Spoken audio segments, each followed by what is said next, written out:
Some 4,000 demonstrators from the Ravidassia community marched through central London to condemn the murder of one of their holy leaders in Austria in May of 2009. The Ravidassia also defended their rights to freely worship without fear of violence. Joining the protesters were a number of Asian Indian groups from all over the United Kingdom.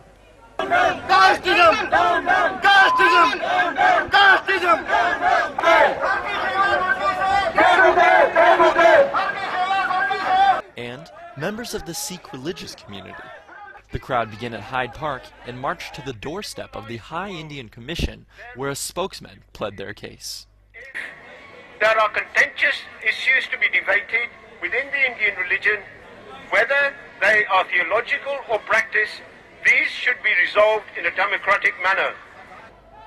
Resolving the conflict in a democratic manner proves to be difficult because the murders in Vienna are still unsolved.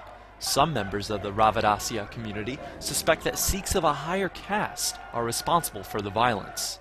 Others get angry because they are not allowed to worship in the Sikh temples. We are Ravidassia because we try to go ahead with them, friendly, but in the end they tell us, have your own temple, you can't get any service here. But some Sikhs claim that it's a matter of mistaken identity.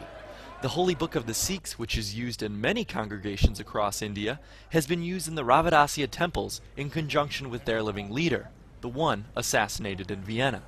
The Sikhs are against the concept of a living guru because they believe the holy book is their final guru.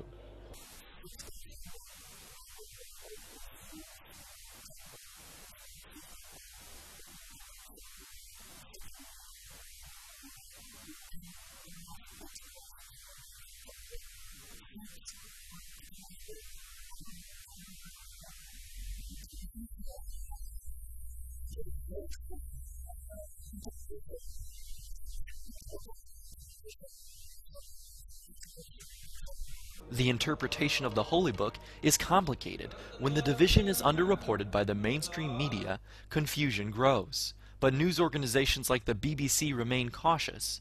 They worry about being manipulated. The point about that march was we didn't think that it was going to be big enough or significant enough to merit us going down with cameras to take pictures of it, because if you do that, you suddenly make it into something else entirely. The intervention of the media in a protest is considerable, and so they would bend a lot of effort to try and get us to go down there with a camera. But the media's failure to make the effort to adequately explain the strife between the Ravidassis and Sikhs adds to the tension and continues to confuse the public. Reporting from London, this is Daryl Bajoris.